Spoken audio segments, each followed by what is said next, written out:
Saudações aos entusiastas do esporte a motor. Este é o GP Total desde 2001 no endereço gptotal.com.br, há muito tempo também nas redes sociais. Seja muito bem-vindo a mais um encontro nosso no nosso canal do YouTube, youtube.com/GPTotal. Nossos vídeos novos sempre às noites de segundas-feiras e os nossos cortes para lá de especiais durante a semana.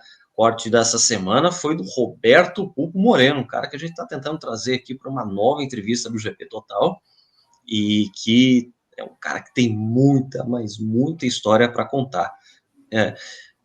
Pauta de hoje, Grande Prêmio de Abu Dhabi, round final 2024, terminamos a temporada depois de 24 longas provas. Chegamos ao fim da temporada 2024. Max Verstappen campeão, McLaren campeã de construtores. Ufa, passou perto de perder esse título também.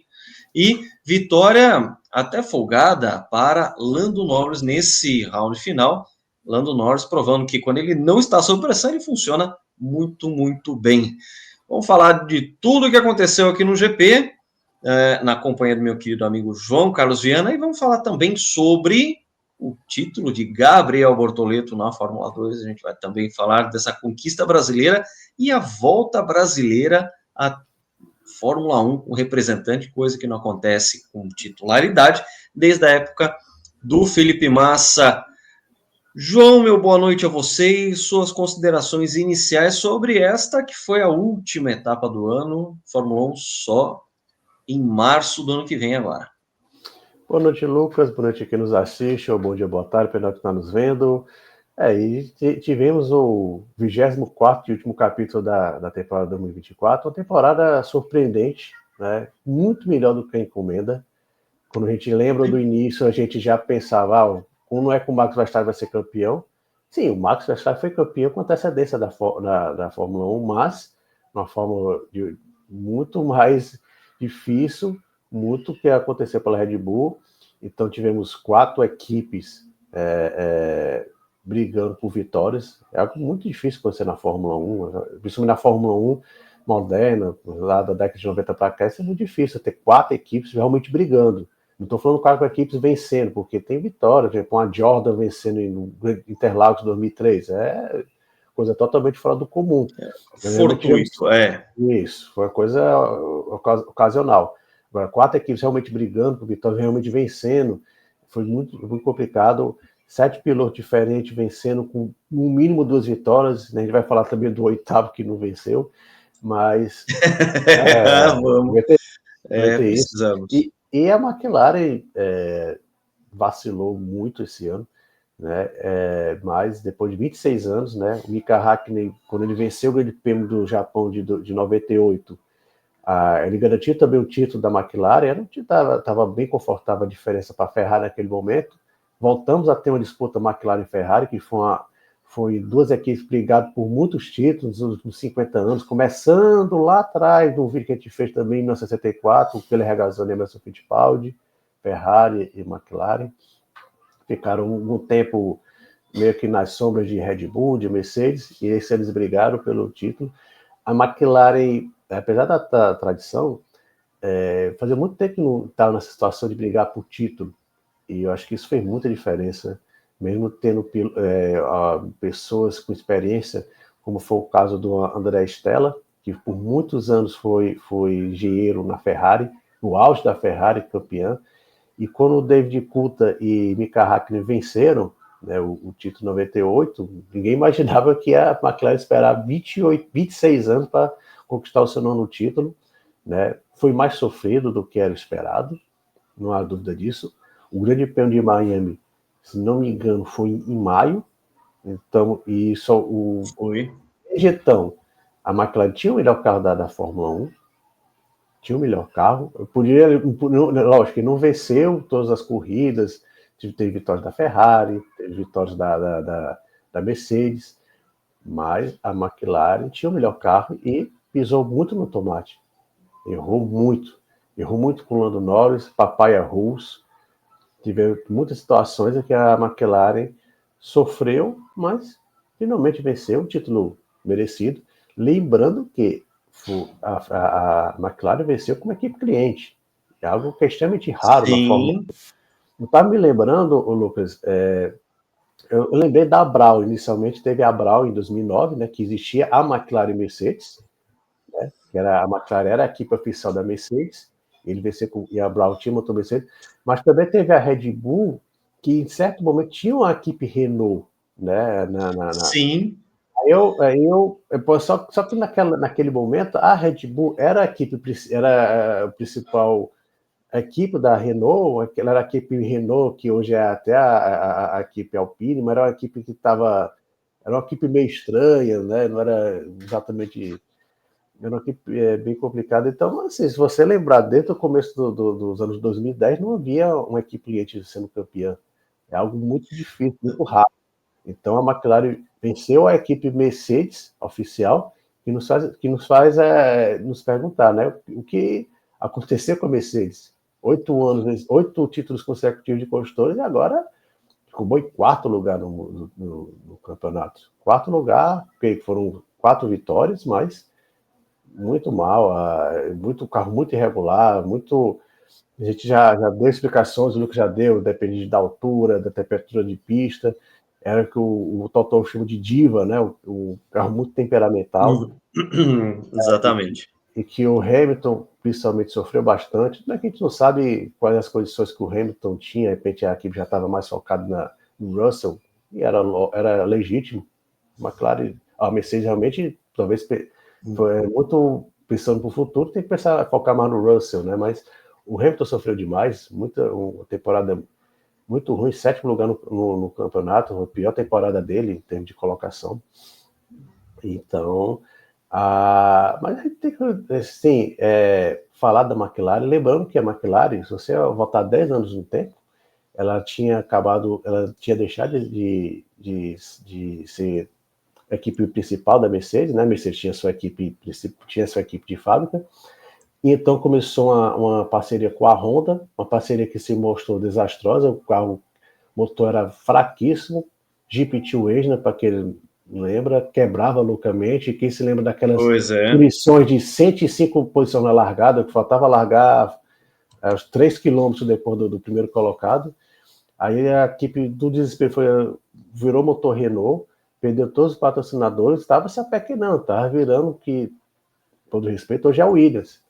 Né? E a equipe, o Zac Brown, com aquele jeito dele meio espalhafatoso, ele foi conseguindo ajustar a equipe, melhorar a equipe, trouxe novos pilotos, né? O Lando Norris foi um dos grandes pilotos, mas muito de staff, a gente não pode deixar de esquecer do nosso inesquecível Gil de Ferran, foi uma das pessoas que ajudaram a McLaren a dar essa reviravolta esportiva. Em 2023, eu vi hoje, na primeira corrida de 2023, a McLaren estava em último lugar no lugar de construtores, na segunda corrida de 2023, né? Mas se você olhar voltar um pouquinho mais no tempo, a McLaren estava uma draga, estava se apequenando cada vez mais, estava indo em conta da Williams. Infelizmente, a tradicionalíssima Williams, que hoje é uma equipe pequena, né? Talvez a segunda ou terceira equipe com menos recursos na Fórmula 1 atualmente, né? E a McLaren está nesse caminho. Então, a McLaren deu uma reviravolta, comandado pelo Zac Brown, né? Mas Gil de Ferran, André Stella, Lando Norris, e isso é uma coisa que a gente já falou.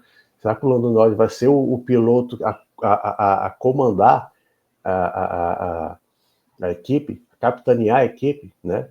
Oscar Piastri chegando, um cara talentosíssimo. Vários pilotos, a gente falou do Bortoleto aqui, o Gabriel Bortoleto era um piloto McLaren, mas teve que correr em 25, ele teve que ser da McLaren, mas Pato Howard é um piloto McLaren. Então a McLaren hoje tem uma estrutura gigantesca, né? Tem um carro cheio de patrocínios, né? Google Chrome, Mastercard, etc.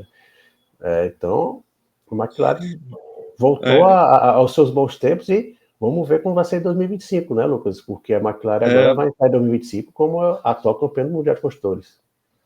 A gente coloquei aqui no destaque a foto de 1998, deu para ver ali, o David Coulthard com o carro número 7, foi escudeiro de Mika Häkkinen nesse ano, né? O Häkkinen usando o número 8 foi campeão de 1998, lembrando que o Hakkinen foi bicampeão em 99 de pilotos, mas quem ganhou aquela temporada de construtores foi a Ferrari, né, naquele ano em que o Michael Schumacher quebrou a perna. Quem disputou o título de pilotos até o último round daquela época, que era em Suzuka, foi o Eddie Irvine, mas a Ferrari conseguiu, nesse ínterim, acabou coletando mais pontos que a McLaren nos construtores, e depois a McLaren nunca mais venceu.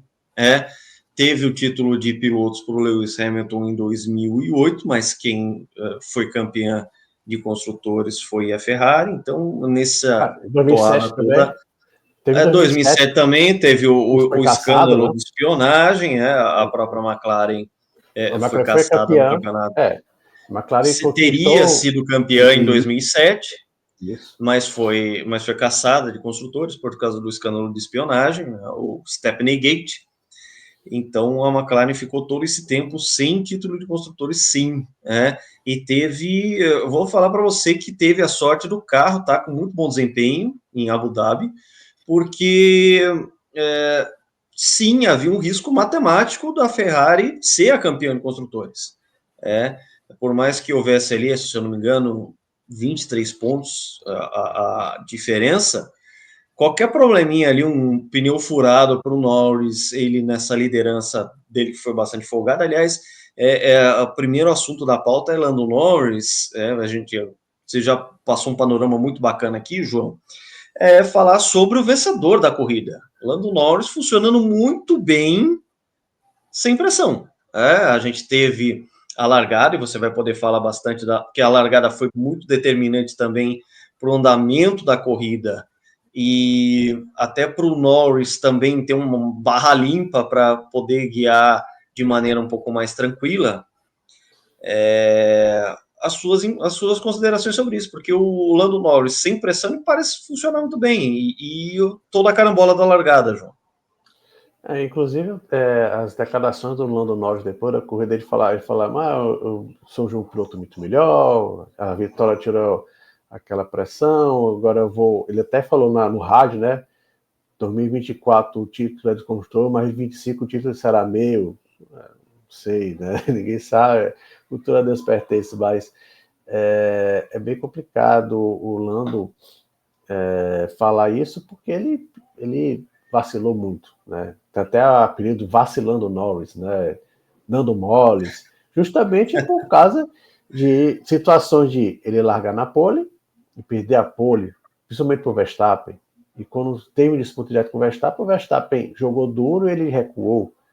Então teve situações em que o Lando não soube se impor frente ao Max. Ok, o Max é um piloto, tudo bem, apesar da pouca diferença de idade entre os dois, o Max é um piloto muito mais experiente, já teve uma disputa de título ferrenha contra um outro britânico, o Hamilton, em 2021, mas o Lando se mostrou um pouquinho... Ele tem um jeito, ele vai fazer, já tem 25 anos, mas ele tem um jeito que parece ser até mais novo, tem uns 18, 19 anos, então ele parece até ser mais, ele tem um jeito um pouquinho infantil, que eu acho que se reflete um pouquinho nas pistas, porque ele quer ser, eu quero ser um bom moço. E a gente já falou, às vezes, para ser um grande nome, um grande campeão no esporte de alto rendimento, Fórmula 1 é um exemplo, mas tem várias outras categorias e outros esportes, você tem que ser, às vezes, meio que deixar o bom mocinho de lado e se impor. Lógico, no limite da ética, das regras, e faltou isso ao Lando, né? E como você falou, Lucas, tudo bem, ele tinha uma pressão que o Tom foi para Abu Dhabi olhando para esse tipo de construtores, então o Lando não podia errar, então ele foi perfeito, né? Ele largou bem, que é algo que ele não fez o ano todo, largou bem, se livrou da carambola da primeira curva provocada por Max Verstappen. Ele criticou a punição dele, não sei por qual motivo, que ele mereceu aquela punição. O Verstappen foi até engraçado, porque ele virou no rádio e falou: super unlucky, dei azar aqui porque eu mergulhei e a gente bateu, deu um baita no azar. Mas a melhor foi a do Piastri, né? O do Piastri foi melhor, né? Que manobra de campeão mundial, né? Ali também foi boa. Mas o Lando, sim, ele estava pressionado, sim, ele tinha que vencer aquela corrida. Se ele chegasse em segundo, o Carlos Sainz vencesse, a Ferrari era campeã. Então era uma situação de tensão, né? E ele entregou, mas assim, que a gente chama. O carro da McLaren também casou muito bem com o circuito. Você percebia que era um carro que estava um pouquinho melhor do que a Ferrari. Dominou. Ou seja, eles já entraram com o favoritismo dos pontos e aí acumularam o favoritismo do desempenho do carro também. Mas é o que a gente sempre fala, né? O Mundial de Pilotos é o glamour, o que dá dinheiro é o construtores. Então, assim, às vezes ninguém lembra que é o campeão do Mundial de Construtores, mas de pilotos, sim. Então, no Mundial de Pilotos, o Lando vacilou, pisou na bola. Tomara que ele tenha aprendido, né? A esperança que fica é que ele tenha qual é o discurso possível? Então, qual que é o discurso possível para Lando Norris? Eu falei assim, olha, em 2025 nós viremos ainda mais fortes. Sem falar, o título é meu, dessa vez que foi só construtores, que ano que vem é... Não! Qual que é o discurso possível para a McLaren do jeito que ela terminou o ano? Eu falei assim, olha, em 2025 a gente vai estar ainda mais forte, porque é isso que a McLaren tem que fazer daqui para frente. E essa é uma bola que o Márcio Madeira cantou aqui em alguns encontros atrás, que a McLaren passa essa impressão de que vai ser a campeã do ano seguinte. Ok, ela foi campeã de construtores, inclusive, que era uma coisa que não estava na pauta de ninguém, a McLaren ser campeã de construtores esse ano. É uma coisa que já foi muito fora do script para uma temporada 2024 que veio da temporada 2023, que foi uma das piores de todos os tempos, uma coisa horrorosa. Tá? 2023 foi muito ruim, por causa do domínio da Red Bull. E porque na Red Bull só havia domínio de um piloto. A gente assistiu o domínio de uma equipe num campeonato interessante, sim, em 1988, Senna Prost, em que o próprio regulamento fez com que houvesse essa graça, porque se fosse só de pontos acumulados, o Prost acumulou ali uma gordurinha na frente do Senna, ia ficar com essa gordurinha o tempo inteiro, porque os carros eram maravilhosos, inquebráveis, ia ser campeão. Agora, o regulamento de 88 lá, com a questão dos melhores resultados, né, comumente chamada de regra dos descartes, valiam 11 resultados e 16 competidos, aquilo ali que deu a graça e fez com que, na verdade, como só havia um carro hegemônico, quem conquistasse mais vitórias no ano ia ser o campeão da temporada, resumidamente. Agora, 2024, sim, nesse sentido que você falou, nesse panorama que você passou no começo aqui do nosso encontro, realmente, fora do script, a McLaren começou muito mal, para aquele 2023 que começou horroroso, ela está terminando muito forte, e dada a continuidade do regulamento para 25, e a gente só vai ter um regulamento novo, realmente novo, em 2026, a gente só vai ter algumas coisinhas pontuais, né? A gente tem acompanhado a Fórmula 1 dessa forma, que de tempos em tempos você tem mudanças pontuais de ano a ano, pequenas modificações que eles julgam necessários, tanto na parte esportiva quanto na parte técnica, e você tem os regulamentos um pouco mais elaborados, como foi, por exemplo, a introdução em 22 do atual carro, com fundo esculpido, a geração de downforce através do fundo do carro, etc. e tal. Agora, isso também explica a questão da Mercedes, que aí já é também uma das pautas que a gente tem para tratar hoje. O que deu para observar a respeito de Mercedes? Essa questão de carro diva, de carro temperamental. Não só de temperatura, e aí está uma coincidência, não foi uma forçação de trocadilho, em que nas pistas mais frias o carro se deu muito bem. Isso aí não tem a ver, veja só, não tem a ver com a questão do arrefecimento do carro, porque hoje em dia os sistemas de arrefecimento são maravilhosos. Se a gente for lembrar os tamanhos de radiadores que a gente tinha na época de carro turbo e tudo mais, os radiadores de óleo, de água que precisava, e ainda um radiador para o óleo do câmbio, o carro inteiro era um motor cheio de radiador em volta. E hoje os carros eles conseguem ter essas laterais super esguias em forma de gota d'água, para ter um fluxo de escoamento aerodinâmico muito interessante, porque quando você tem uma gota, você tem um escoamento perfeito. E os carros eles precisam escoar o ar, o ar tem a penetração no carro e o escoamento. O escoamento tem que ser muito bem feito para que o carro seja aerodinamicamente eficiente. E a gente percebeu que a Mercedes, a questão do zero pod, ela já percebeu, né, ela demorou para se livrar do conceito, porque era um conceito que não conseguia fazer o direcionamento do ar para o eixo traseiro, o carro perdia eficiência por causa disso. Veja, eram as laterais mais esguias, o Zero Pod que eles fizeram lá em 2022 e insistiram boa parte de 2023, era a lateral mais esguia. Você olhava aquilo ali e falava assim, nossa, a área frontal do carro é minúscula, aquele carro é uma bala, Só que eles criaram uma lateral que ela não conseguia fazer o direcionamento de fluxo de ar tão eficiente quanto outros carros faziam para justamente esse escoamento do ar.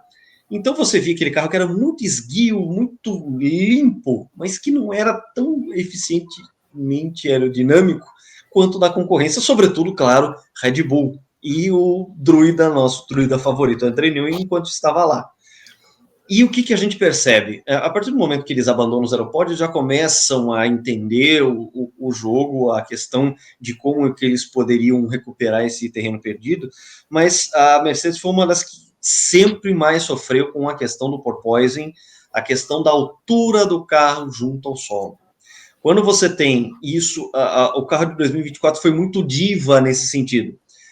Pistas mais onduladas, o carro sofria mais porque você tinha que levar o carro para o carro não bater tanto fundo. A gente viu isso muito em Interlagos. Na sexta-feira, a Mercedes estava andando uma barbaridade. Ganhou em 2022, lembra, né? A vitória aquela vitória foi muito mal para o desenvolvimento, porque ela estava com zero pod, não. Isso aqui tem jeito. Dá um caldo. Vamos conseguir consertar isso aqui. Insistiram no erro em 2023. Aquilo foi aquilo foi muito mal. Igual o Lotus 76 em 1974, que o Chapman lançou na Espanha, com chuva, lá em Jarama, que foi a primeira vitória do Niki Lauda, e o carro até que andou bem ali na chuva e tal, e ele falou assim, não, agora a gente desenvolve, e perdendo um baita de um tempo na 73, o Ronnie Peterson ganhou 3 corridas naquele ano, mas não disputou o título mundial. O Emerson, com as mesmas 3 vitórias, mas com um monte de pontos, com uma belíssima regularidade, foi campeão mundial de 74, que é 50 anos, a gente até falou sobre a temporada aqui. Para quem não viu, acompanha o nosso diretório de vídeos aí, a gente sempre faz esse convite.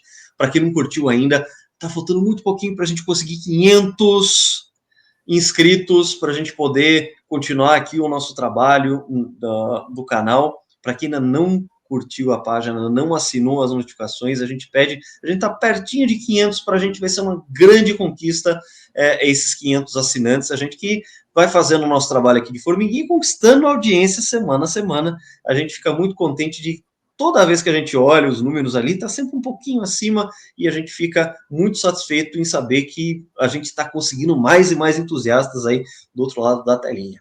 Mas enfim, voltando à Mercedes, é um carro que sofreu demais com a questão de altura, quando eles conseguiam baixar o carro, e o carro estava numa situação de ar frio, e ar frio aí, voltando, não é questão do arrefecimento, mas sim que o ar frio, ele tem mais densidade. Isso aí é um princípio básico de termodinâmica, a gente aprende isso no mundo do Bickman. Para quem é geração Z, nem sabe o que eu estou falando. Ar mais frio tem mais densidade. A gente vê o pessoal, por exemplo, em Indianápolis sofrendo quando tem mudança de temperatura.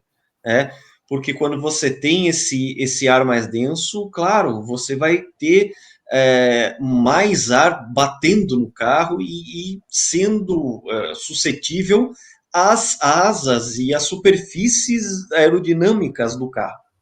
E a Mercedes-Benz se deu muito bem nisso, e inclusive também na questão dos pneus.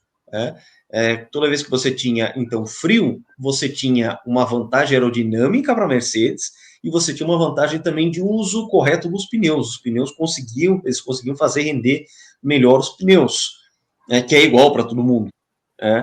E eles tinha dado exemplo de Interlagos, eles tinham ido muito bem na sexta-feira, mas o carro batendo bastante. João, você viu. Eu vi. Você viu na pista que a Mercedes era a que mais batia na sexta-feira. E na reta ali era tudo quando ele faz que voava. Batia, faiscava e aquilo tudo, muito, né? Tava muito com baixo, tudo junto, muito com todos os fogos e artifícios todos. Aconteceu o que aconteceu no sábado, aquela chuvaiada toda, e a gente sabe que carro de Fórmula 1 você tem que elevar a altura quando chove. Porque se você cria uma lâmina d'água entre o fundo do carro e o chão, aquela lâmina d'água, por mais força que o carro exerça para o solo, aquilo ali é um aquaplaning. Tá? Você faz perder o contato. Não é só a questão do pneu em contato com o solo. Você não pode criar um colchão de água por baixo do carro. Então você tem que elevar a altura, e toda vez que a Mercedes elevou a altura do carro, ela perdeu muito desempenho. Tá? Você pega pistas como a Spa, que é muito pouco ondulado, tem velocidade, o motor Mercedes a gente sabe que é muito potente, pisa mesmo, desenvolve velocidade em reta, e o carro era muito voltado para essas pistas de menor downforce, como a Interlagos. Se fosse uma corrida no seco, provavelmente a McLaren seria o melhor carro, mas a Mercedes ali muito perto. Choveu, mudou totalmente o panorama. A pilotagem épica do Max Verstappen.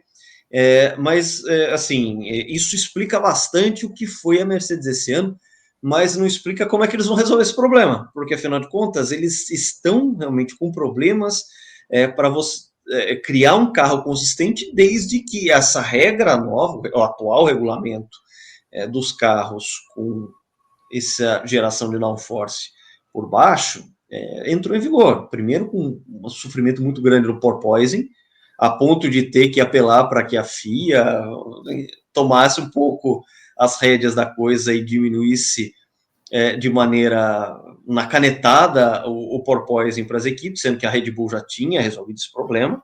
Afinal de contas, o Newey foi o único projetista que tinha já trabalhado na época do carro asa, então ele já sabia que o porpoising era uma possibilidade, já se armou de conceitos para que aquilo não acontecesse, mas isso não deixa de ser ainda um sofrimento para a Mercedes. A gente sabe que para 2026 eles preparam um carro muito forte, uma motorização nova, que vai ser do regulamento novo, mas por enquanto a gente ainda tem uma temporada inteira de 2025 e a gente não sabe como é que vai ser a equipe. João, pergunta para você. George Russell vai ser um bom líder de equipe? Ele que, no fim das contas, foi melhor do que o Hamilton em 2022, 2023 não, 2023 o Hamilton andou melhor, mas que andou melhor que o Hamilton em 2022 e 2024, e a gente terminou o confronto direto entre os dois com uma paridade muito grande de pontos. Terminou ali o Hamilton um pelinho na frente, porque ele terminou a corrida um pelinho na frente. Vamos falar um pouco sobre o desempenho da Mercedes, o desempenho do Hamilton, e essa pergunta que eu tenho para você. O George Russell está preparado para ser o líder da Mercedes para 2025? Eu acho que o Russell, ele é aquele tipo de piloto que ainda falta alguma coisa. Não é aquele cara que eu confio. Eu lembro um pouco até o Lando Norris, né? Os dois são contemporâneos, né? Grandes esperanças inglesas, mas eu ainda vejo o Russell faltando alguma coisa para liderar a equipe, né? E lógico, ele estava como coadjuvante do Hamilton, o Hamilton era o líder da equipe, né? Acabou, era Hamilton, acho que é bem interessante a gente falar nisso agora. Mas o Hamilton teve um ano muito ruim em 24, foi o pior campeonato dele, teve de posição de final, né? Mas teve um final decente, né? E acabou em quarto lugar, logo à frente do Russell, que terá um desafio, vai ser um desafio, ele vai ser um piloto experiente da equipe, a equipe está em transição, né? Já vai ter o Antonelli, até surgiu um pouquinho antes da corrida, né? A Mariana Becker veio com aquela possibilidade.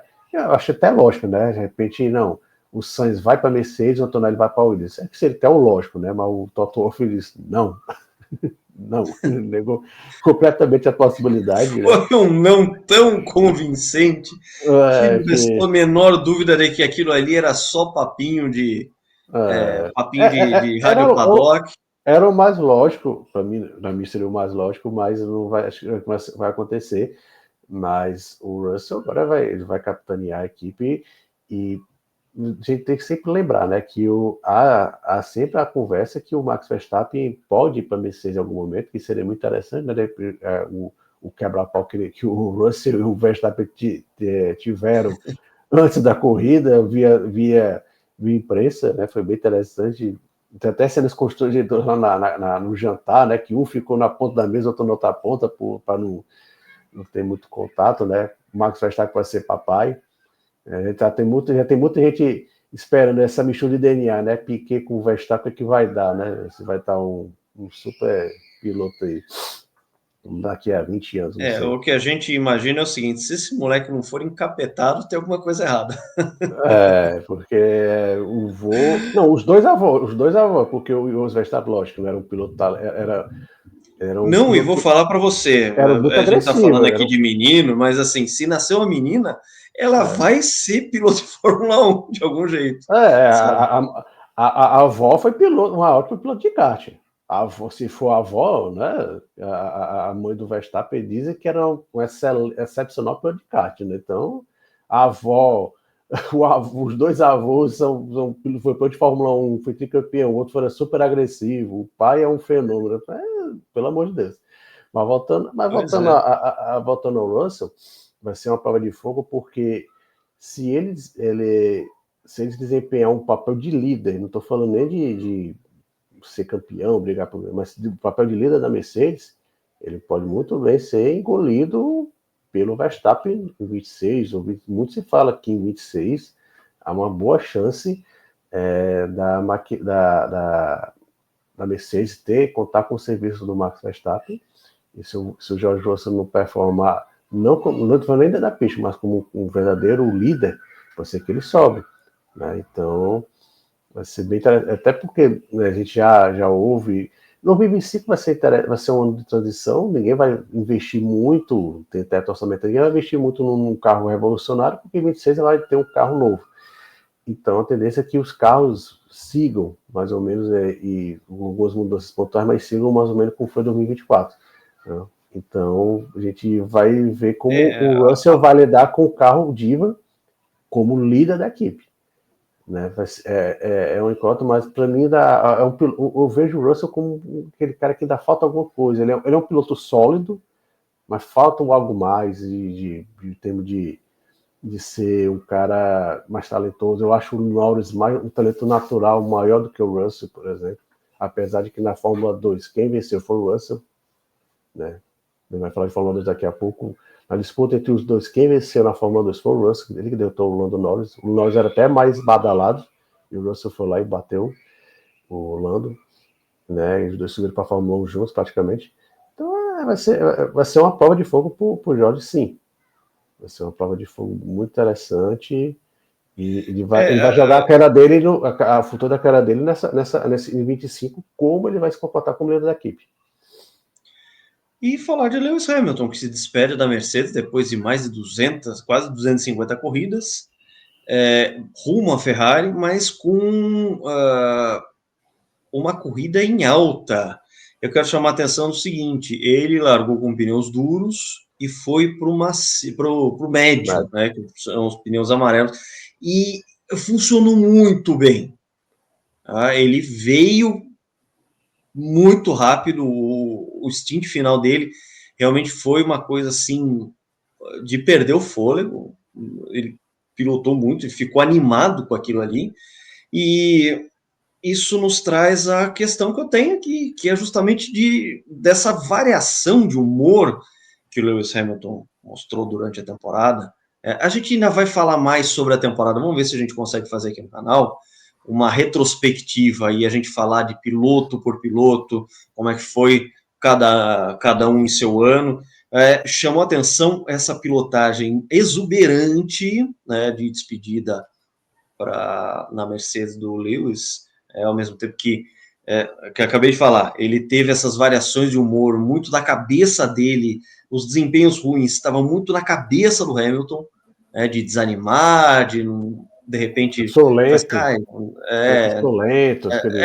De ficar soltando, falando abobrinha para a imprensa, que eu sou lento, que isso, que aquilo, sabe? De repente já tá falando assim, acaba logo o ano, quero ir para a Ferrari logo.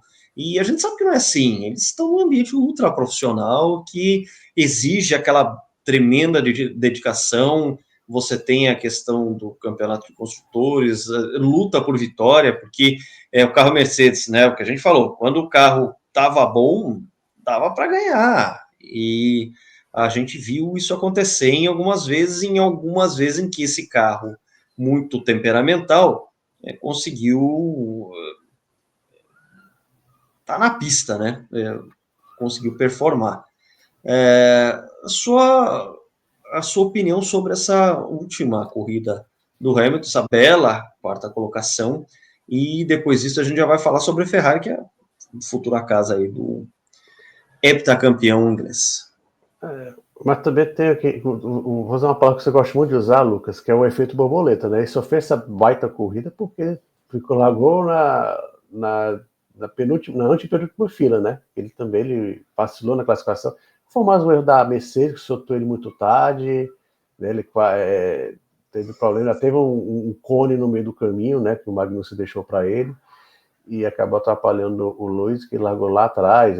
Aí a gente ouvia essas conversinhas, ouvir do azar, como é que acontece aí, vou largar atrás, não sei como é que vai ser, vou dar tudo de mim, mas já tô lá atrás. E de repente ele faz uma baita corrida. Ele chegou a reclamar quando ele estava com o pneu duro, todo mundo com média, ele chegou a reclamar, tô sem ritmo aqui, como é que eu faço? Então, ele fez uma senhora corrida, assim. É mais do mesmo, né, Lucas? O Lewis, ele tem repertório, mas eu acho que quando ele acabar a carreira dele, não deve demorar muito, provavelmente de Ferrari, quando a gente fazer uma retrospectiva, a gente vai ver um piloto excepcional, mas só em determinadas condições. Muito, não por equipamento, pela cabeça dele, pela mentalidade dele. Quando a gente for comparar, a comparação que a gente vai fazer com o Lewis Hamilton não vai ser com o Gerhard Berger, com o Ricardo Patrese, com o George Russell. Vai ser com o Verstappen, vai ser com o Senna, com o Schumacher, vai ser com esses grandes pilotos. Porque ele tem 7 títulos, ele tem mais de 100 vitórias. Ele não vai comparar com o Zé Mané da esquina. Vai colar só com o pessoal grande mesmo, estão nas altas prateleiras. E quando a gente comparar com esse pessoal, com o Schumacher, por exemplo, que é campeão com ele, o Schumacher, no prime dele, até 2006, ele não ficava chorando as pitangas, reclamando da vida, via imprensa, não. Ele ia trabalhar, ele se mudava para Maranello para testar loucamente para votar melhor, para melhorar o carro dele da Ferrari. Quem não se lembra disso? Então, o Hamilton tem esse problema de mentalidade, mas, por outro lado, foi uma história belíssima, né?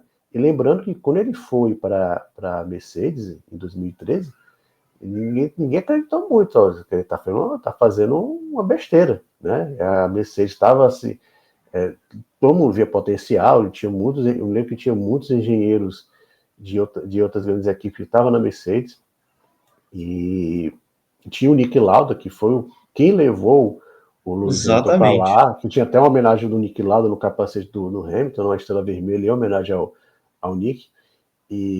Mas ninguém acreditava, vai fazer, o que ele vai fazer lá, para ganhar dinheiro.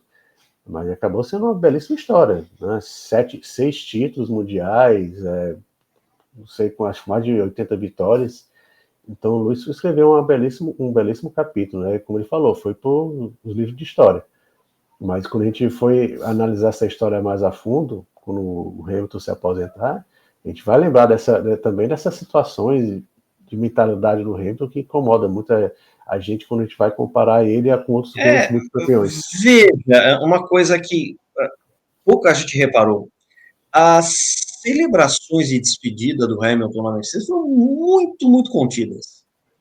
Tá? Discretíssimas. Ele fez um capacete, claro, isso aí é praticamente de praxe hoje em dia, você fazer um capacete celebração de alguma data, de alguma ocasião, etc e tal, mas a própria Mercedes, sim, ela lançou um vídeo muito bonito, até a própria Bandeirantes na transmissão reproduziu o vídeo que a Mercedes fez sobre o Hamilton, né, o desenvolvimento dele como carreira, usando a palavra de crianças acreditando no potencial, e depois mostrou o Lewis criança, né, querendo falar que ele queria ser campeão, que ele queria ser piloto de Fórmula 1, que ele, enfim, uma meta que parecia impossível, ele foi lá e para ele não era impossível, e o Lewis Hamilton é o senhor dos números da Fórmula 1.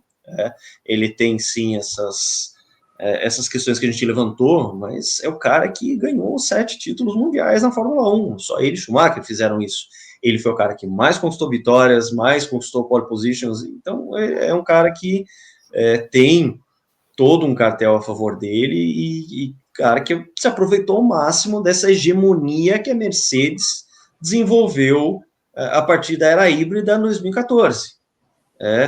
E que agora a gente vai ter essa perspectiva do que vai ser o Lewis Hamilton aos 40 anos de idade, sendo um estreante Ferrari, mas é um assunto que a gente pode tratar numa retrospectiva que a gente fizer aqui no canal. Próxima pauta, João, vamos falar um pouco aqui, vamos ver qual é o próximo assunto que a gente pode tratar. Se você tiver uma sugestão, a gente vai também. Eu queria falar, Lucas, a gente ia falar de Ferrari, eu queria dar um destaque para a primeira volta do Charles Leclerc. Sim, legal.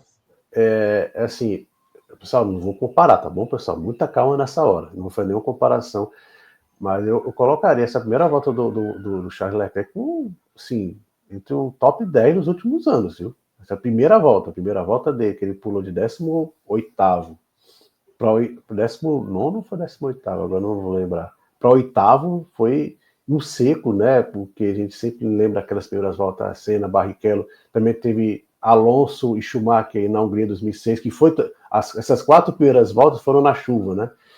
E essa foi no seco, e foi muito impressionante a primeira volta do Charles, né? Lógico que ele se aproveitou da rodada do Max com o Piastri, mas aquele mergulho que ele deu por fora quando o ensandecido Bottas, acho que ele estava muito preocupado com a fatura do cartão dele, né? Porque ele que pagou a conta do piloto.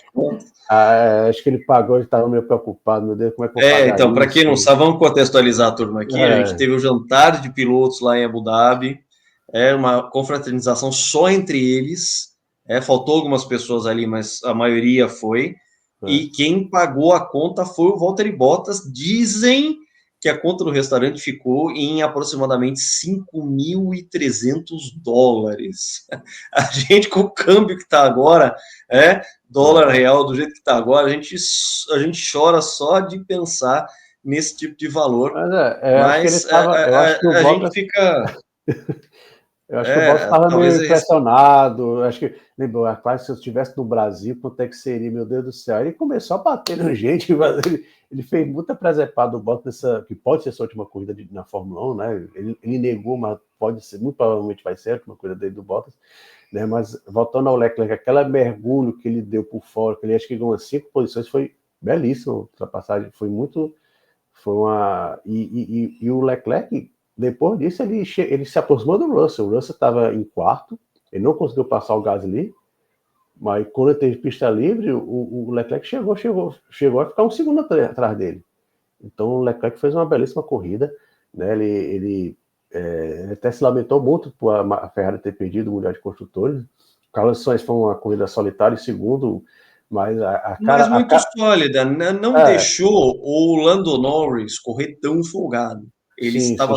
mas estava 2 segundos. Não, mas era aquele negócio de falar assim, olha, se você bobear, eu tô aqui.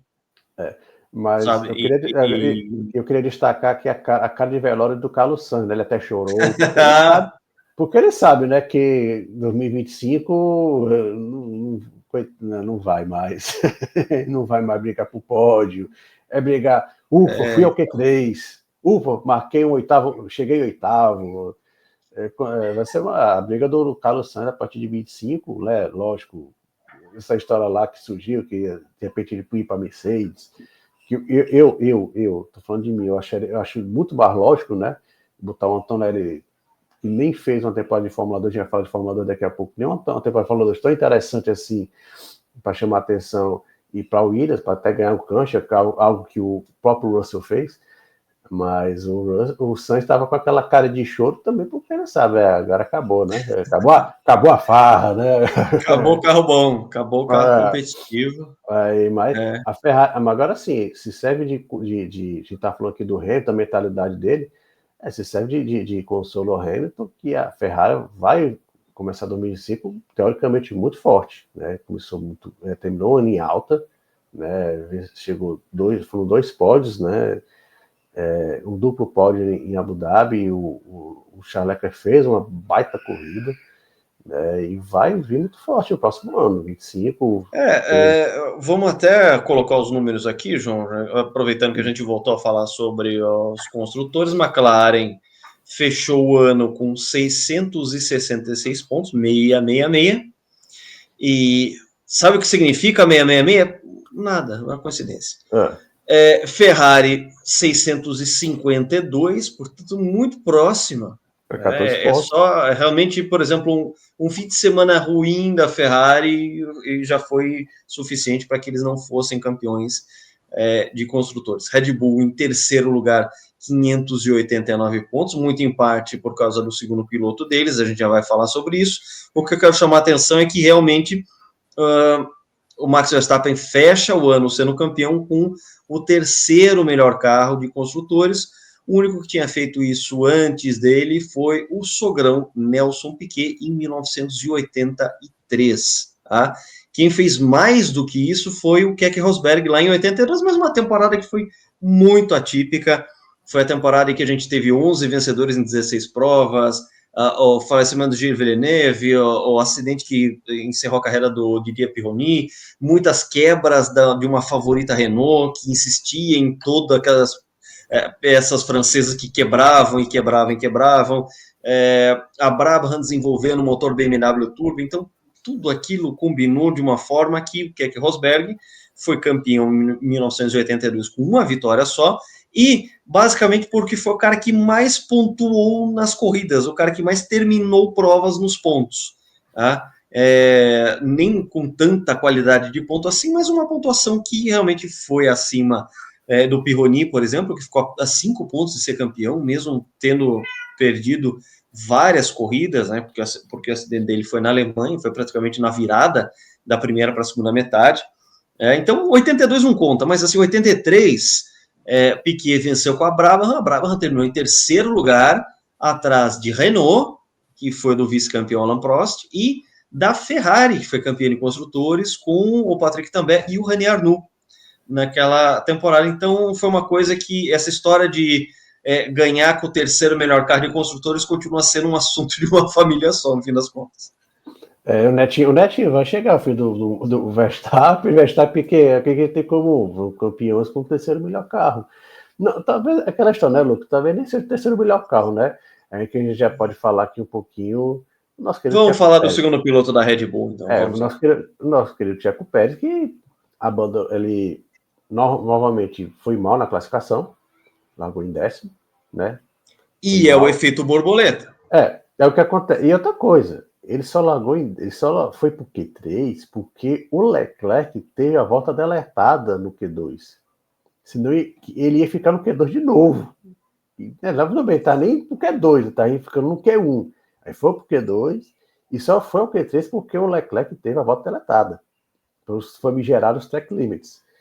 E o nosso querido Sérgio Pérez, largando o Piquet gostava muito, né, no pelotão da M Reticências, né, e foi tocado por um ensandecido Valtteri Bottas, pensando na fatura do cartão, e era no toque aparentemente inofensivo.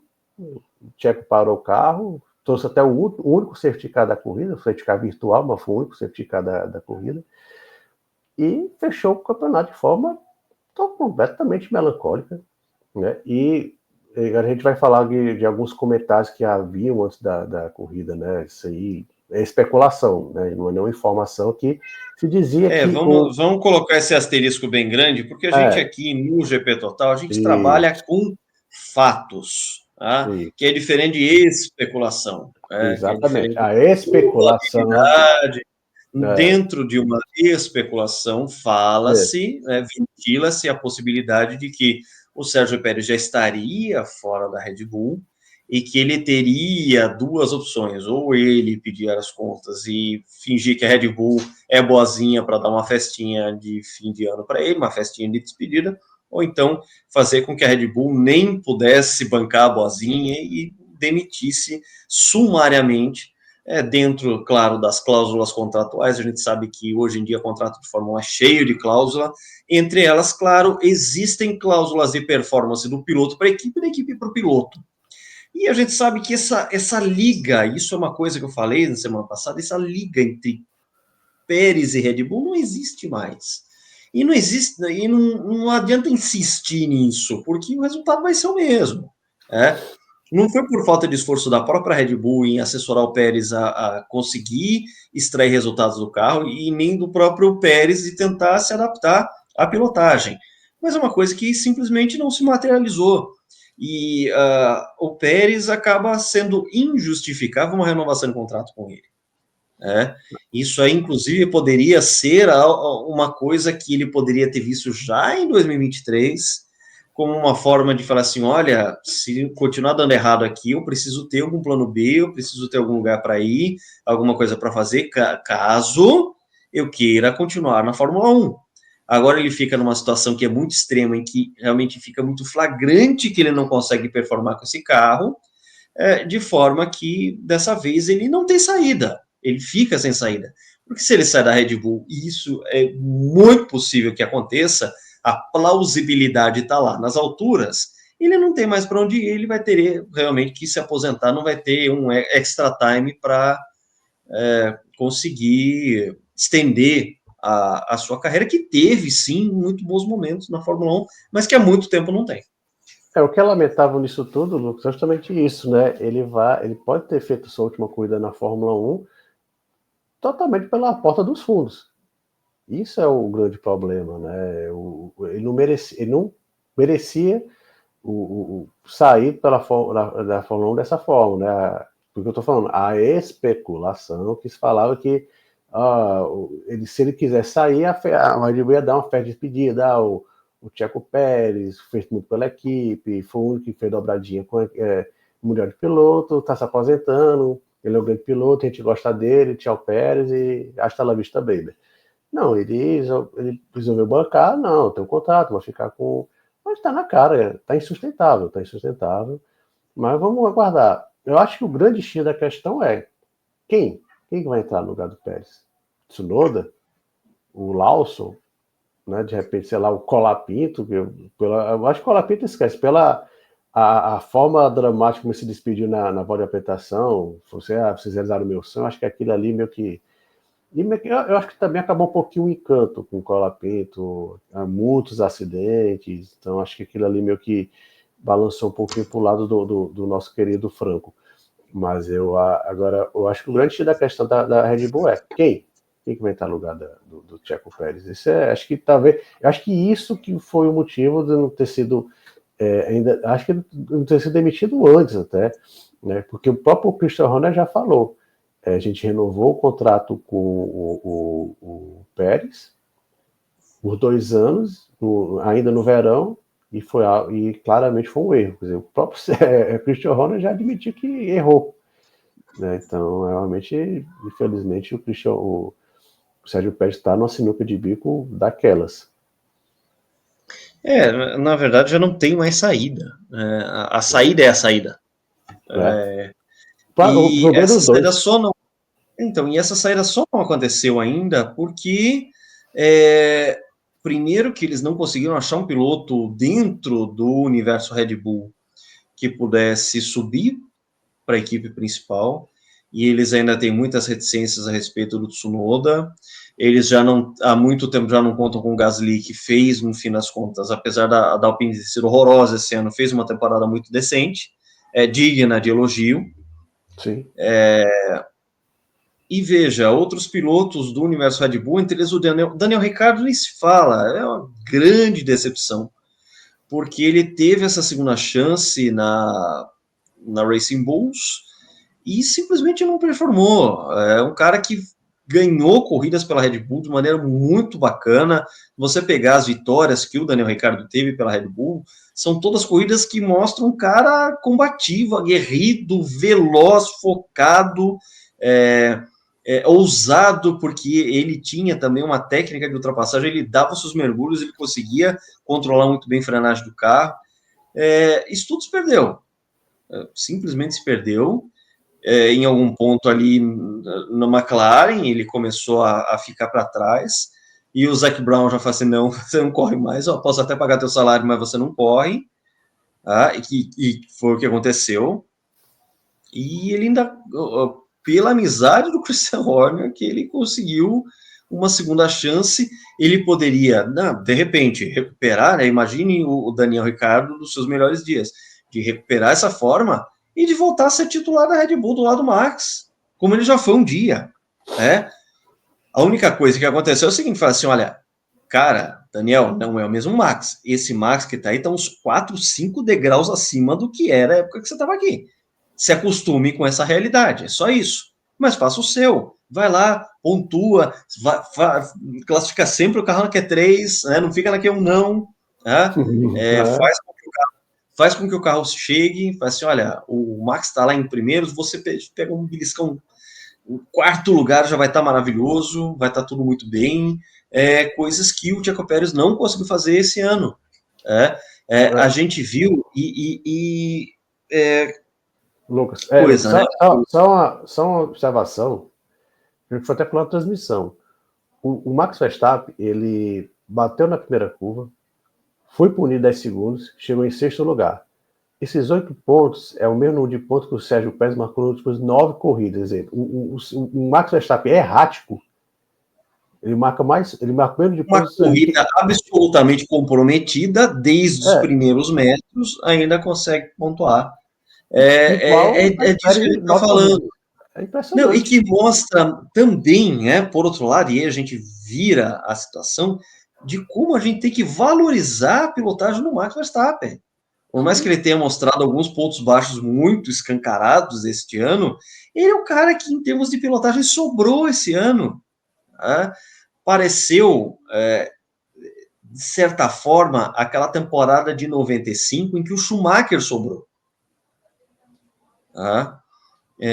Em que, de repente, a Williams tinha um carro que, era um carro nervoso, mas que era um carro melhor que o da Benetton, mas que o Damon Hill estava lá e não conseguia bater de frente com o Schumacher. Nesse aspecto, a temporada 2024 lembra um pouco essa de 95, na questão de que quando a gente pega um Schumacher que, naquela época, a segunda metade dos anos 90, o Schumacher realmente sobrou como piloto, com pilotagem. Nem sempre com o melhor carro, muitas vezes sem ter o melhor carro.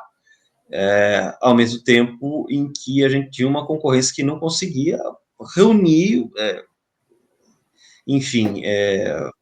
atributos para combater a pilotagem do Schumacher, como foi a pilotagem do Max Verstappen neste ano. A gente tem que realmente valorizar, título merecidíssimo, né, o primeiro lugar do Verstappen numa lista de top 10 é inconteste, não dá, acho que nem o mais britânico dos britânicos vai fazer com que, não, cara, nem se fosse apesar do Lewis Hamilton, o agente do Lewis Hamilton. Não, é uma coisa, nem se fosse a época do Dennis Jenkinson, lá nos anos 50, ele não ia pintar um britânico na frente do Max Verstappen esse ano. Não dá, é uma coisa que a gente, assim, fica tranquilo, porque nem o inglês consegue tirar a primeira colocação do Verstappen para esse ano. Falamos aqui rapidamente de Pierre Gasly. A Alpine conquistou o 6º lugar no Mundial de Construtores. Havia aí essa última briga também, não só a luta de construtores para ser o campeão, que era a luta entre Ferrari e McLaren. Você tinha ali também as outras posições já estavam definidas matematicamente, mas você tinha ainda a 6ª colocação, logo atrás da Aston Martin, em que você tinha briga ali de Haas e Alpine que ganhou muito ponto naquele fim de semana de Interlagos, conseguiu fazer uma tática muito interessante, o carro acabou se dando muito bem naquela chuva lá, os pilotos conseguiram uma boa performance, eles conseguiram não só o 6º lugar, como também o Gasly roubou o 10º lugar do Nico Hülkenberg, que se despediu da Haas, ele que vai ser companheiro do Bortoleto, Gabriel Bortoleto, ano que vem na Sauber. A gente já vai falar de Fórmula 2, antes a gente vai falar sobre o fechamento desse Mundial de Construtores, já que a gente teve, falamos de McLaren, Ferrari e Red Bull, Mercedes na 4ª colocação isolada, e depois tem um grande salto, porque a Mercedes terminou com 468 pontos, a Aston Martin fez 94, e foi 5ª colocada, Claro, muito por causa do esforço do Fernando Alonso, que fez a sua temporada Piquet 89, em que ele não tinha carro e ele foi o melhor do resto. A gente teve... o Lance Stroll foi pior que o Nakajima, né? Vamos ser sinceros também. Sim. A Aston Martin foi uma espécie de Lotus 89, só que ao invés do Lance Stroll, numa corrida de chuva, marcar a melhor volta e chegar na 4ª colocação, ele rodou e atolou na brita. Então, sim, se a gente for lembrar, o que o Nakajima fez em Adelaide 89 foi um negócio maravilhoso. Uma coisa assombrosa, Satoru Nakajima, em Adelaide 89. Agora, também é assombroso o que o Lance Stroll fez lá em Interlagos, no exato contrário. Pelo outro lado. Mas eu acho que vale a pena destacar assim, o Gasly, mesmo com aquele resultado Interlagos foi totalmente atípico, né? A Alpine chegou 2º e 3º, atípico demais, mas o Gasly, ele nas últimas 2 corridas, ele largou na 2ª fila, né? Tanto em Qatar como em Abu Dhabi, lógico que ele não teve carro para segurar, mas marcou bons pontos, né? Na corrida passada ele segurou o Sainz, ele chegou em 5º, segurando o Sainz, né, de Ferrari, né? Nessa corrida em Abu Dhabi ele segurou o primeiro stint, o Russell, e depois chegou em 7º. Então, foi um ano muito interessante do Gasly, né? Que também teve, com curiosidade, ele não ter dado nenhum prejuízo para a Alpine, né? Ele não marcou, ele não bateu nenhum carro. Não. Na verdade, ele foi aborroado por quem? Esteban Ocon. Oconzinho. Enfim, é uma situação interessante, porque a Alpine, muito se falava, senão vai ser Gasly Ocon a dupla agora, quem que vocês acham que vai se sagrar melhor? Existiu, sim, bastante equilíbrio entre os dois até um determinado ponto do campeonato. E aí você teve aquele Mônaco que estragou tudo e estragou o ambiente ali, e o Oconzinho realmente selou seu destino junto ao seio da equipe. No mais, eles tiveram sim uma evolução em termos de performance, porque veja, o Gasly, a maior parte dos pontos dele foi nas últimas 5 corridas. Nas últimas 5 ele pontou 4, sendo uma no pódio, o 3º lugar em Interlagos, esses qualifies maravilhosos no fim do ano, dando alguma perspectiva de melhora, porque a Alpine, isso é uma coisa que a gente viu, a gente está vendo desde 2022 uma queda livre dessa equipe. Ela já tinha terminado em 4º lugar no Campeonato de Construtores em 2022, em 2023 caiu, e esse ano caiu ainda mais. Só que eles terminam um ano um pouquinho melhor, Você tem aí uma perspectiva, um viezinho de alta, para que, enfim, eles possam ter uma temporada 25 melhor, porque essa temporada da 24 foi realmente muito, muito complicada para eles. Dá aí alguma aspiração para o futuro. Eu acho que o grande X da questão é que eles terão o Jack Durham, que é ele é até filho do Mike Durham, né?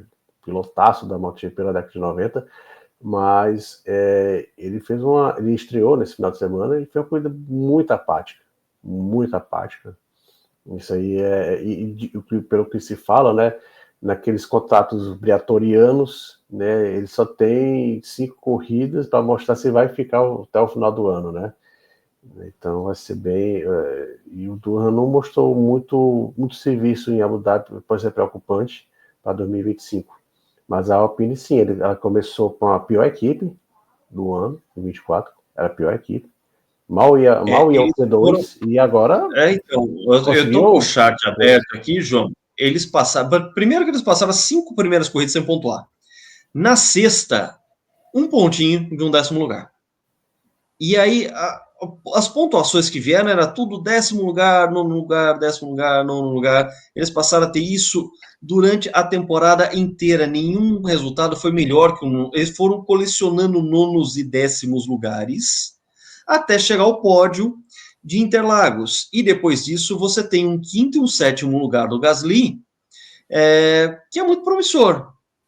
Ou seja, assim, opa, eles deram um jeito, eles deram uma melhorada boa no carro. Mas claro que, dada essa corrida muito apática do Durham, acende, claro, uma lâmpada amarela. E a gente sabe que agora, estando sob a batuta de Flávio Briatore e seus arrobos briatorianos, ele pode ser sacado do time e vão lá e contratam outro cara e pronto, e acabou, né?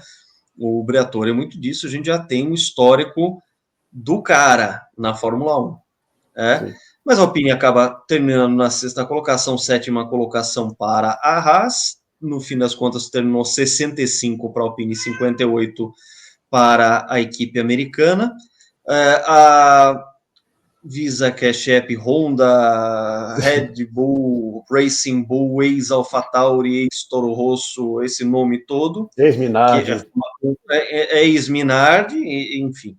Ela terminou com 46 pontos, 8ª colocação. Williams só 17 pontos, uma coisa pavorosa. A única vez que eles tiveram double points foi na corrida do Azerbaijão, que marcou aí também. Agora vocês entendem as lágrimas do Carlos Sainz. Dá para entender as lágrimas do Carlos Sainz. Então, só 17 pontos. E, claro, você tem a Sauber, a deriva, totalmente a deriva, e só o 8º lugar do Guan Yu Zhou, e os 4 pontinhos que esse 8º lugar significam.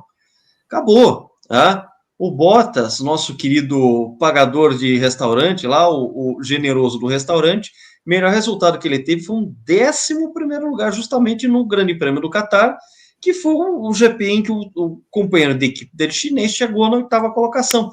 Esse foi o melhor resultado do Valtteri Bottas na temporada inteira. Até então, ele só tinha feito... deixa eu ver aqui... e assim, foi o melhor resultado dele o 11º lugar foi o melhor resultado dele de longe, porque até então ele tinha uma coleção de 15º lugares. Assim, não, não, pare. Deve ter algum 14º, algum 13º, não. Ele teve uma coleção de 15º, 16º, 17º, 18º, corridas, por exemplo, na Holanda ele chegou em 20º, tá? E corridas que ele caiu fora, abandonou por N motivos. Lucas, vamos lembrar, o grid atual da Fórmula 1 tem 20 carros. Ele chegou em 22º lugar do campeonato. Isso é uma grande façanha.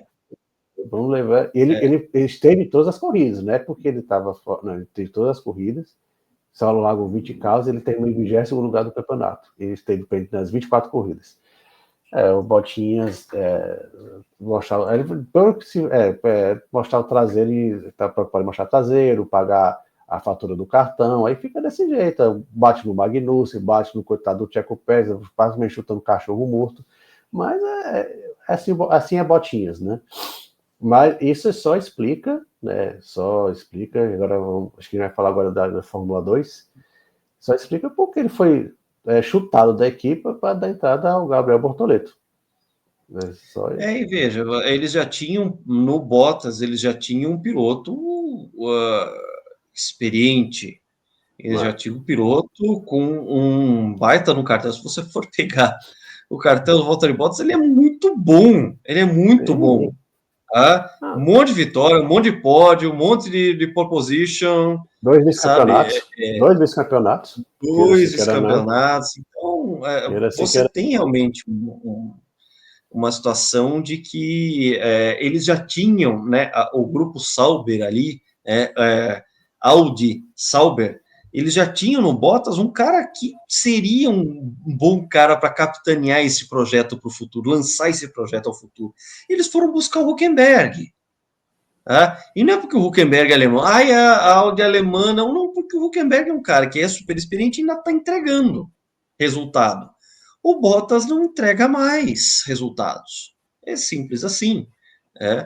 É uma situação em que eles foram buscar em outro lugar e, claro, agora eles têm um piloto experiente e agora também eles têm o campeão da Fórmula 2, Gabriel Bortoleto. Tá aí a foto dele, segurando o troféu.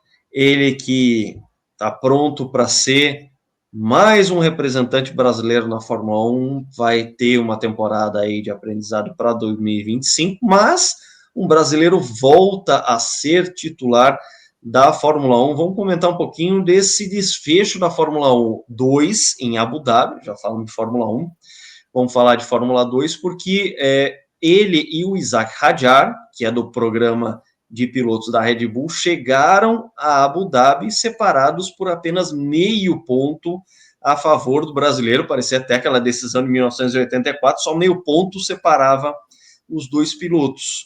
A gente teve a Sprint Race e a gente teve a Feature, a corrida principal, em que o Gabriel Bortoleto mostrou que realmente está muito mais preparado.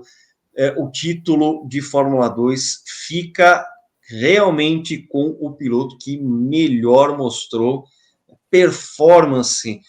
Lembrando que Fórmula 2 basicamente os carros são todos iguais, você tem aí a regulagem, a minúcia de cada equipe, mas Gabriel Bortoleto, que começou o ano um pouco errático, a partir do momento que ele pegou a mão, que ele entendeu o que ele tinha que fazer, a dosar a sua capacidade, seu talento a favor do carro, ele começou a ter resultados impressionantes, aquela vitória incrível em Monza, que ele saiu literalmente da última posição e conseguiu uma vitória, e resultados absolutamente consistentes contra pilotos que, é bom lembrar, a maioria esmagadora ali do grid era mais experiente que o Bortoleto. Bortoleto vinha de um título da Fórmula 3. É a primeira e única temporada dele na Fórmula 2. João, que talento esse Gabriel Bortoleto. A gente pode ficar muito contente de saber que está vindo um brasileiro com muito talento, com resultados que equivalem, por exemplo, ao Oscar Piastri. Só lembrando, tem o Oscar Piastri, mas também tem George Russell e Charles Leclerc, também foram pilotos que foram campeões da Fórmula 3 e Fórmula 2 de forma consecutiva, né? Charles Leclerc ainda foi campeão da GP, o George Russell da campeão da GP3 ainda, né? Que era a antecessora da Fórmula 3. Hoje, eles estão nos melhores times da Fórmula 1. Um tá na Mercedes, outro tá na McLaren, outro tá na Ferrari. Eles são top drivers e passaram por essa mesma experiência que o Bortoleto está tendo, essa mesma viagem que o Bortoleto está tendo agora até chegar à Fórmula 1. Esses caras também tiveram. O Piastri já teve um pouco mais sorte, porque já pegou uma titularidade de McLaren. O Russell, por exemplo, comeu um pouco o pão que o diabo amassou lá na Williams. O próprio Leclerc também amassou um pouco lá na Sauber, até eles chegarem aos seus respectivos times top da Fórmula 1. Mas a gente sabe que um Bortoleto, se ano que vem mostrar serviço, se realmente a Audi já começar a colocar a casa em ordem, porque a Sauber esse ano esteve total e absolutamente à deriva. Era um time que era só um nome ali e você não via evolução em parte alguma. Os pilotos desmotivados, principalmente o Valtteri Bottas, mas a gente vê uma perspectiva não só de melhora da equipe, como a melhora também da dupla de pilotos. A gente está vindo aí com o Hülkenberg, já o fôlego renovado para abraçar esse projeto de ser o cara experiente da equipe, e eles estão contratando um cara que já provou nas fórmulas menores ter um grande talento para chegar à Fórmula 1 já com moral. O legal do Bortoleto chegar à Fórmula 1, a gente ter novamente o piloto brasileiro, que não está chegando um piloto, sei lá, que chegou com dinheiro, chegou com um grande patrocinador, ou então não foi tão bem, de repente brigou pelo título, mas não venceu. O Gabriel Bortoleto já chega numa viagem altíssima, né? O Piastri, a gente está falando aqui do Piastri, mas o Piastri ele venceu Fórmula 3, Fórmula 2 e ficou um ano lá com o piloto de teste, depois que ele foi para a Fórmula 1. O Bortoleto não, já foi direto para a Fórmula 1, porque reconhecem no paulistano, um cara, um talento excepcional, um talento que a gente fala que o Oscar Piastri é um talento geracional, talvez depois da era do Verstappen venha a era, não do Piastri, mas talvez do liderasse o Piastri e outros pilotos, a gente pode colocar também o Bortoleto aí, né? Eles têm mais ou menos a mesma idade, o Bortoleto tem 20 anos, então ele vai chegar com muita moral, é um piloto a ser observado. A gente falou agora há pouco do Colapinto, e eu me lembro lá em Interlagos, o quanto a torcida argentina não queria nem saber, o Colapinto batendo, mas o pessoal vibrando por ele, largando, ele correndo lá atrás, mas o pessoal torcendo. Então, a gente tem que ter um pouquinho de paciência com o Bortoleto. Por mais que ele seja talentoso, ele não vai colocar a Sauber de repente nos pontos de forma consistente. Pelo menos vai ser difícil fazer isso em 26, como você falou, Lucas, em 25, melhor dizendo, desculpa. Como você falou, a Sauber está numa draga tão grande que a tendência agora é subir. Vai ter um piloto, o Quebec fez um ótimo ano pela Haas, e o Bortoleto é um talento a ser observado, não por ele ser brasileiro, mas pelos resultados consistentes. Ele é um pupilo de Fernando Alonso, né? O Alonso ficou muito feliz, a forma que ele abraçou o Bortoleto depois da corrida, ele viu que ele estava realmente feliz. O Alonso vê no Bortoleto um pupilo de verdade. Então, o Gabriel está chegando na Fórmula 1 com muita moral. Que professor, hein? E que gente, professor. Você ter Fernando Alonso como o seu mestre Miyagi, nossa senhora, sabe? É uma então coisa chamar atenção. que... Uma coisa é você ter um empresário muito bom, outro é você ter um mestre Miyagi, que é o caso do Fernando Alonso. E veja como ele conseguiu colocar o Bortoleto nos trilhos, porque se a gente pegar aqui os resultados, por exemplo, o Bortoleto ele teve 3 abandonos consecutivos, a Feature Race de Jeddah e depois 2 na Austrália, logo no comecinho do ano. Ele pontuou nas 2 primeiras do Bahrein. Depois ele teve esses abandonos consecutivos na Arábia Saudita e na Austrália, e logo depois ele já começou a pontuar com uma consistência muito interessante, ganhou em Red Bull Ring e depois teve aquela performance espetacular em Monza, e a partir do momento de Monza, ele ficou de top 5 o tempo inteiro. Ou seja, ali ele pegou o Isaac Hadjar de uma forma arrebatadora, porque o Hadjar venceu mais corridas que o Bortoleto durante a temporada. Se a gente pegar aqui todas as vitórias do Hadjar, né, e foram todas nas Futures, ele conquistou mais vitórias, mas muito menos consistente que o Bortoleto. E se a gente pegar a partir de Monza, a partir daquela vitória que ele teve incrível, todos os resultados dele foi dentro do top 5. Dentro de uma categoria que é muito competitiva, você pega caras lá que estão na corrida anterior, chegou em 15º, o cara está lá disputando vitória. Isso para mim é incrível. Ele pegou a vestido, né? Tem toda a história do vestido muda muito, às vezes o cara tá bem, mas tem que largar em 10º. Nesse final de semana, o Bortoleto na Sprint Race largou em nono, em 10º, e largou em nono e chegou em segundo. Ele foi ultrapassando, chegou em segundo. A partir de Monza, o Gabriel Bortoleto era claramente o melhor piloto da Fórmula 2. Assim, não, ele pegou a mão de um jeito, então, ele pegou a mão de um jeito que ele está sempre entre os primeiros. E você estar sempre entre os primeiros numa categoria tão diversa, tão competitiva como essa, tão cheia de variáveis, porque tem esse formato, né, de Sprint Race e Future Race, é claro que o título está em ótimas mãos. A gente vê que o Isaac Hadjar, que é do programa da Red Bull, ele tem velocidade, mas é um cara que ainda está em desenvolvimento. O Bortoleto, ele amadureceu mais rápido. Tá? E aquela vitória em Monza fez muito bem para ele. Ele entendeu qual o limite do carro e o que ele extrai daquele carro de GP2. O carro de Fórmula 2, perdão. Estou com a GP2 na cabeça ainda. Descende da GP2. Sucessora. Que descendo da Fórmula 3000, enfim. Não vamos para frente. Título merecido. Ele foi realmente o melhor piloto da temporada de Fórmula 2.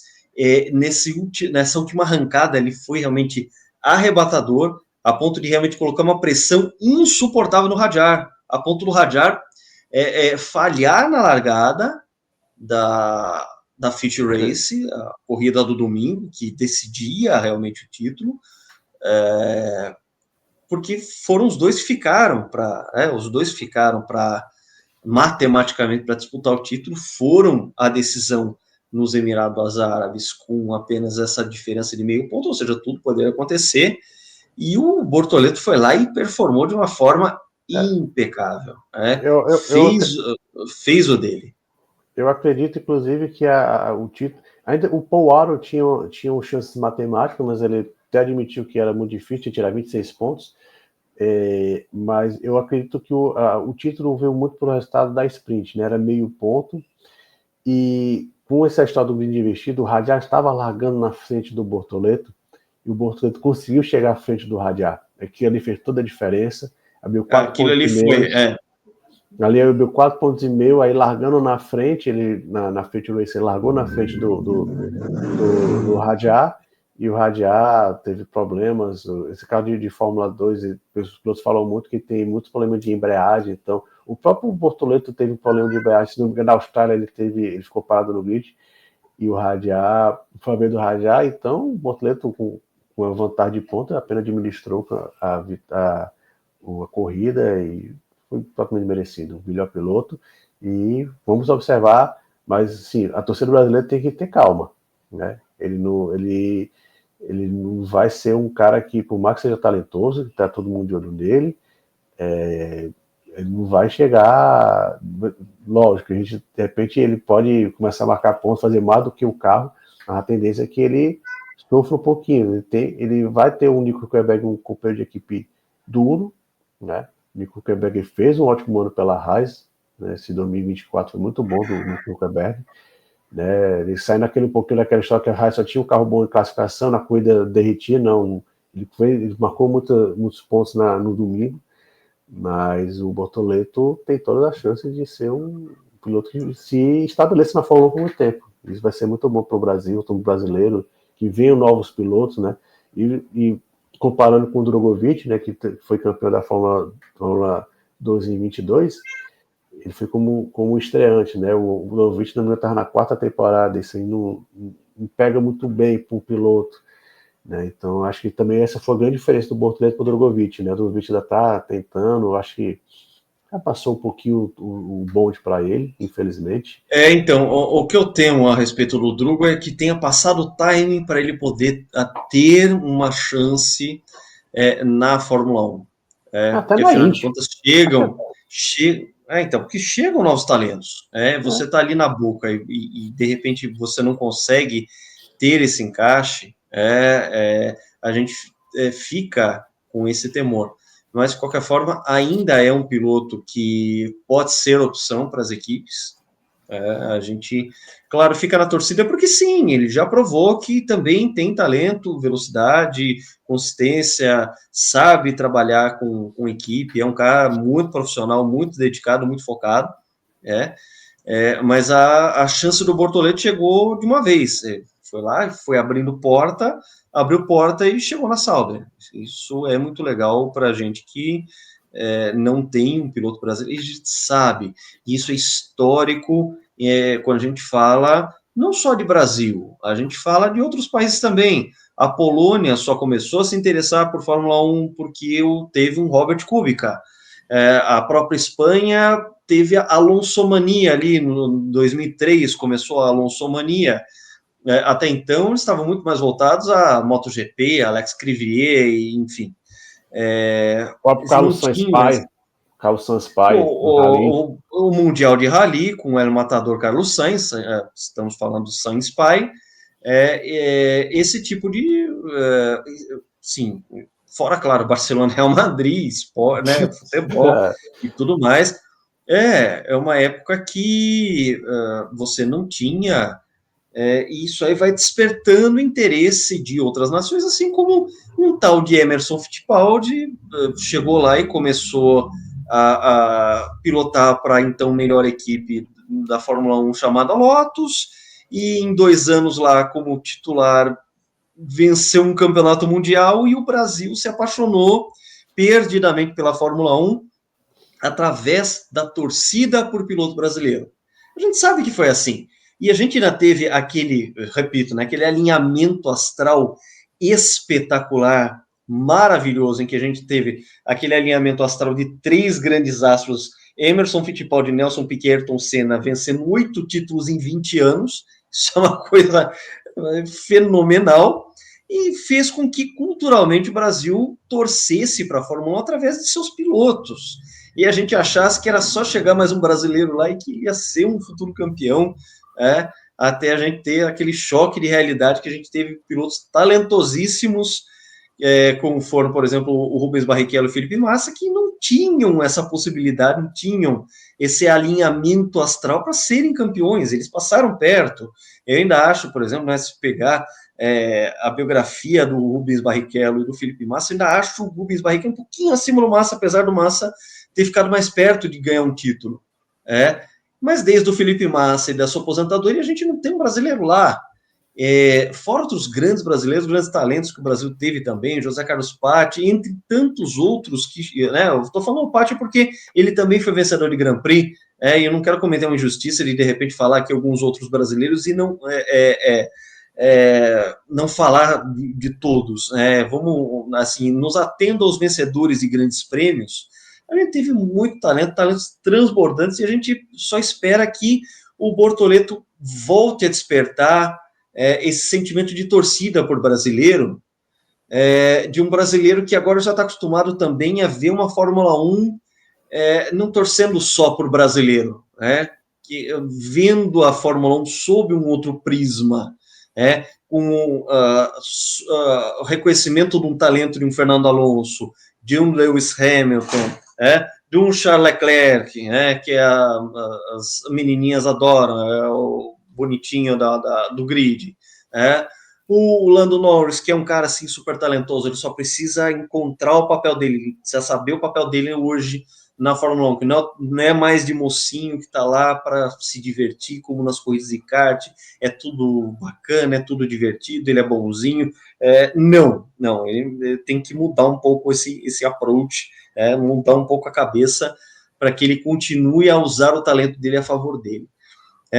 Mas temos essa posição de que a gente vai ter um piloto brasileiro e um público que agora já está acostumado também, mais acostumado a ver essa Fórmula 1 sem brasileiro, e reconhecer o talento de outros pilotos, como a gente, apesar de torcer para o brasileiro, a gente podia também reconhecer o talento dos grandes rivais que o Brasil teve, o Alan Jones lá atrás com o Piquet, o Jack Stewart, claro, com o Emerson Fittipaldi, reconheceu o talento do Niki Lauda, reconheceu o talento do Alan Prost, do Nigel Mansell, do Keck Rosberg, entre outros antagonistas aí, os rivais dos pilotos brasileiros.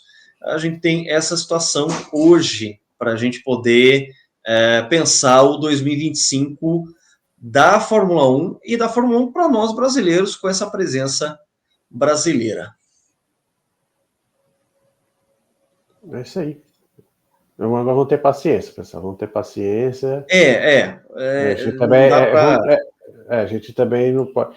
Se o Bortoleto, de repente, chegar na metade para não ter marcado pontos, também não é final do mundo, o cara não é. Não, Chegar. é um projeto em andamento. A Sauber é um projeto em andamento ali, aquele projeto Audi é um projeto em andamento. E o Bortoleto faz parte importante desse projeto. A gente tem que ter paciência, a gente vai ter um pouco de paciência.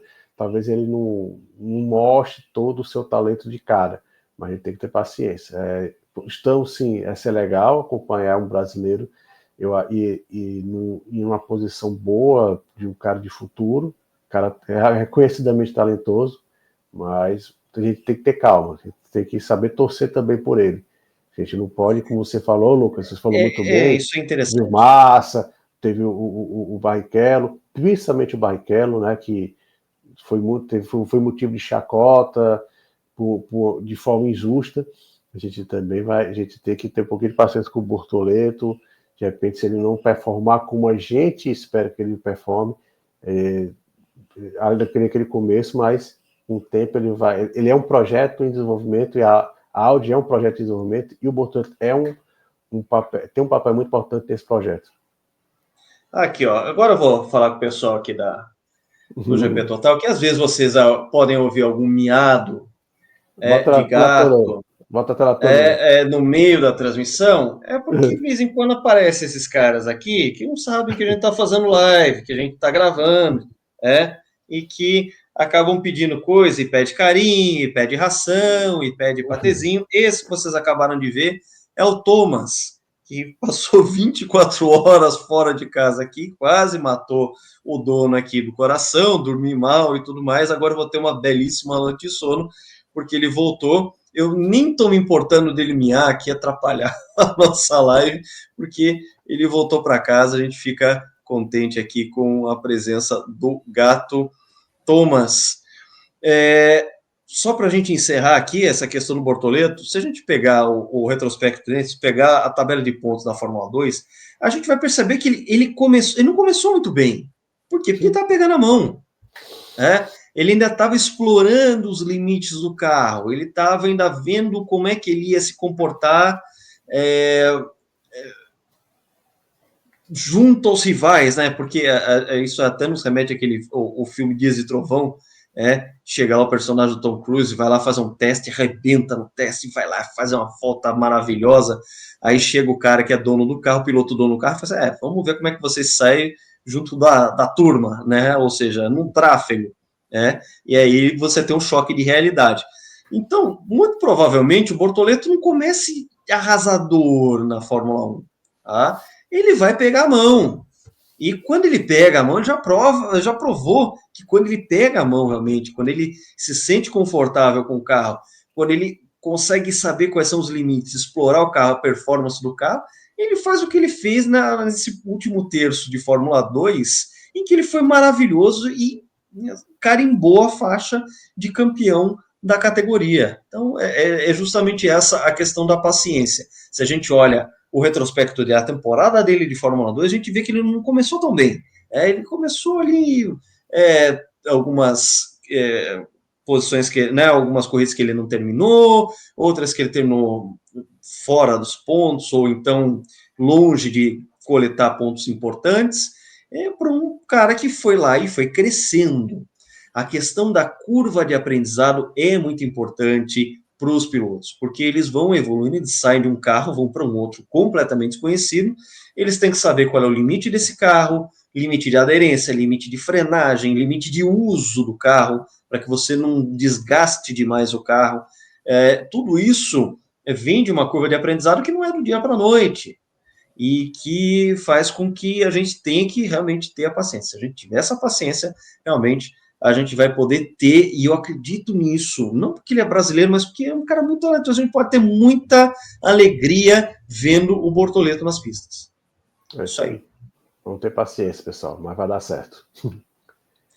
É isso aí, pessoal. Com essas considerações a gente encerra mais um encontro aqui nosso do GP Total. Muito obrigado, meu querido amigo de sempre, João Carlos Viana. Aqui é 1h30 de conversa sobre esse round final, 24º round da temporada 2024 da Fórmula 1. Se você curtiu o nosso conteúdo, deixa a sua curtida. A gente está por um pouquinho de 500 assinantes, vamos lá. Se você ainda não assinou as notificações do canal, também convido vocês a ver o nosso diretório de vídeos, youtube.com/GPTotal. Clica lá em vídeos, veja o nosso diretório de vídeos, as nossas entrevistas. Se você quiser rever a temporada, a gente tem aí os nossas análises de toda a temporada 2024, as nossas pautas históricas, afinal de contas, a gente gosta muito da história da Fórmula 1, e as nossas entrevistas exclusivas, né? A lembrar que a gente está aí no meio do fervor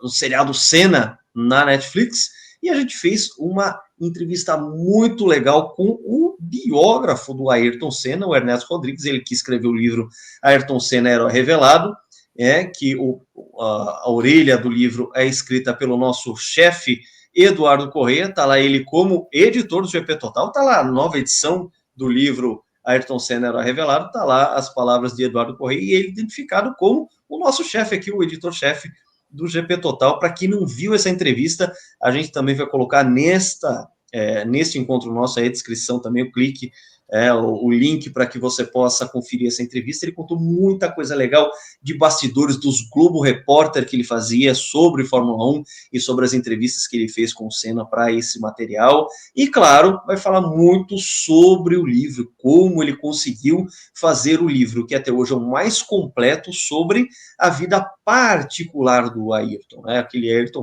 fora do cockpit, aquele Ayrton em família, com os relacionamentos, o Ayrton pessoal, aquele Ayrton que é o CPF, como a gente fala. É uma entrevista muito legal, que ele falou de muito bastidores. Fica, portanto, o convite para quem não conferiu ainda essa entrevista. A gente reforça esse convite. Foi uma das entrevistas mais bacanas, porque assim, rendeu muita informação de bastidores. A gente reforça, portanto, esse convite. Por quê? Porque é sempre um prazer ter vocês aqui conosco, curtindo o nosso conteúdo. A gente faz tudo porque a gente gosta também, a gente tem esse entusiasmo pelo esporte a motor, um negócio que move a gente e faz com que a gente toda semana esteja aqui para a gente poder ter material novo, conteúdos novos, sempre com aprofundamento, sempre com critério e sempre com essa paixão pelo esporte a motor. Isso aí, gente. Este é o GP Total. Grande abraço e até a próxima.